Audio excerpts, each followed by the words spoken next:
Hilda ne bougea pas, son souffle resta suspendu entre ses lèvres, figé dans l'air saturé de poussière et de moisissure. L'ombre au-dessus d'elle frémit, l'homme rat penché au travers du trou du plafond, ses yeux rouges luisants d'une avidité inquisitrice. Ses griffes s'agrippaient aux poutres décomposées, son museau frémissant à la recherche de l'odeur de la peur. Elle savait qu'un seul mouvement trop brusque pouvait déclencher une réaction instinctive chez la créature. Chausemelle peut parler? Peut-être Chausemelle trop stupide bête, oui. Alors Chausemelle va mourir. Mourir, mort, tranché et coupé. Hilda serra les dents, elle n'avait pas d'issue. Derrière elle, le couloir exigu s'étirait en une succession d'ombres malsaines. Devant elle, l'assassin Skaven la surplombait, ses griffes raclant le bois vermoulu dans une menace implicite. Et quelque part, dans l'obscurité, les démons rampaient toujours, leurs voix aiguës glissant sur la pierre comme une pluie de murmures venimeux. Alors, elle choisit le seul chemin encore accessible, en avant. Dans un mouvement fulgurant, elle projeta son corps en avant, en traversant la distance qui la séparait du Skaven dans un éclair de métal. Sa hache fendit l'air, visant la gorge du rat, mais l'assassin était plus rapide. Il se laissa choir du plafond dans une roulade sifflante, échappant de justesse à la lame qui mordit le bois dans un craquement sec. Idiote folle, les Skaven sont rapides, trop rapides pour chose femelle stupide. La silhouette du rat bondit, sa dague crantée fendant l'espace dans un arc meurtrier. Hilda n'eut que le temps de pivoter sur elle-même, évitant de justesse un coup mortel, mais une douleur brûlante lui lacéra le bras gauche. Elle grimaça, sa peau fendue suintant d'un filet de sang chaud. Elle tenta alors une contre-attaque, frappant d'un revers brutal, mais le Skaven esquiva encore, bondissant en arrière avec la souplesse d'un félin. Sa queue claqua contre le sol, trahissant une excitation malsaine. Il se jeta à nouveau sur elle, la lame en avant, mais cette fois Hilda l'attendait.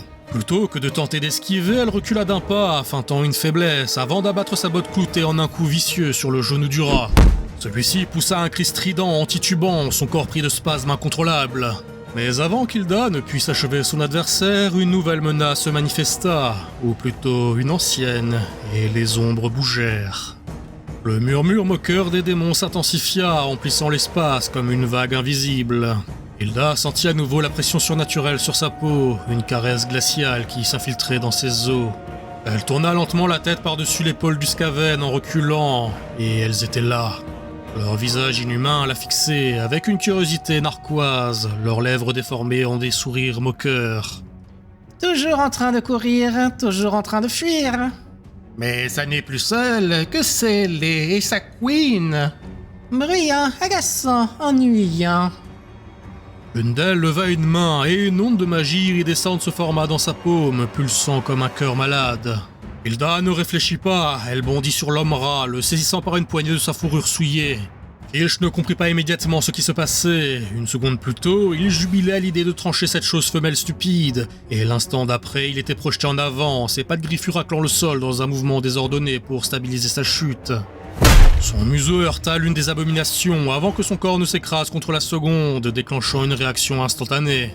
Le babillage moqueur des créatures s'interrompit net, le contact du Skaven contre leur chair distordue provoquant un frémissement irrégulier, un tremblement involontaire dans leur physionomie fluctuante.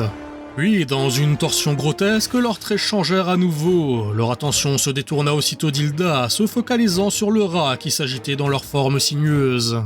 Filch, paniqué, chercha à bondir en arrière, mais il était coincé entre leurs corps, qui, à présent, commençaient à s'enrouler lentement autour de lui, comme une marée inquisitrice. Filch, j'ai pas aimé ça, pas du tout, non. Ses griffes tranchèrent dans le vide, tentant de repousser ces choses qui n'avaient ni véritable chair, ni substance. Mais chaque coup semblait simplement être absorbé par leur forme floue, leur texture oscillant entre la vapeur et une consistance plus ou moins malléable. Hilda ne perdit pas de temps. Profitant du répit, elle fit volte-face et s'élança à travers le couloir sans se retourner. Peu importe ce qui pouvait arriver à ce rat, ce n'était plus son problème. Tout ce qui comptait à présent, c'était de s'éloigner de ces créatures avant qu'elles ne se recentrent sur elle. Mais alors qu'elle atteignait la porte défoncée, en bout de couloir, un cri strident retentit. Pas question possible, Filch puissant fort, oui, pas mourir ici, non. Dans un éclair de rapidité désespérée, le Skaven avait fait ce que seuls les siens savaient faire à la perfection, survivre. D'un mouvement frénétique, il avait extrait une minuscule sphère verdâtre de son harnais, la brisant dans un claquement sec contre le sol. L'instant d'après, une violente explosion d'énergie mal canalisée et de volutes pestilentielles illuminèrent le couloir, projetant une onde d'éclat instable dans toutes les directions. La fournaise, dans la main des horreurs, enflamma le gaz et une bourrasque de flammes verdâtres déferla autour de lui, dévorant l'air dans un crépitement malsain, et les démons furent pris au dépourvu. Leurs corps vacillèrent face à la douleur, rétrécirent, se contractèrent dans une série de spasmes incohérents. La mutation sauvage, engendrée par les dégâts du globe de poison Skaven, affecta leur nature chaotique, les forçant à se tordre dans des directions qu'elles-mêmes ne semblaient pas comprendre. Et dans cette anarchie de flammes et de chair mutée, Filch couina. Non, non, non, non, pas comme ça, pas comme ça!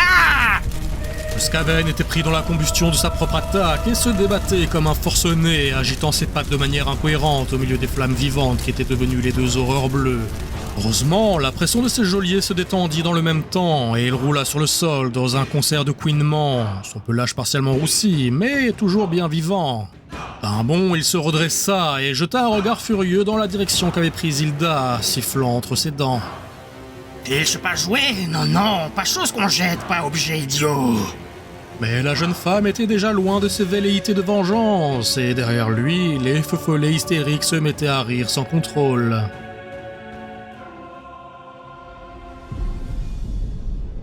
Luigi avançait à pas feutrés dans l'obscurité, son corps collé contre les murs effondrés de ce qui avait été une bâtisse imposante. Boom le suivait sans un bruit, malgré sa masse colossale et la lourdeur de sa prothèse. C'était l'une des qualités insoupçonnées du géant, il savait être invisible quand il le voulait. La bataille entre les Skaven et les démons suivait son cours, et la confusion au dehors était un avantage et un risque à la fois. Luigi jeta un regard prudent à son petit frère, Boom n'aimait pas le feu, et il le savait. Et pas loin, il y avait du feu, beaucoup trop de feu. Les lueurs d'un brasier gigantesque se reflétaient dans le ciel nocturne, et Luigi savait qu'il était sur le fil du rasoir. Si Boom paniquait, s'il laissait la peur reprendre le contrôle, il pourrait briser leur discrétion en un instant. Boom, tout va bien, regarde-moi. Le colosse détourna lentement les yeux du spectacle céleste et fixa son frère d'un regard incertain. Boom pas aimé. Je sais, mon grand, mais on va partir d'ici, d'accord? Tranquillement, mais il faut que tu m'écoutes.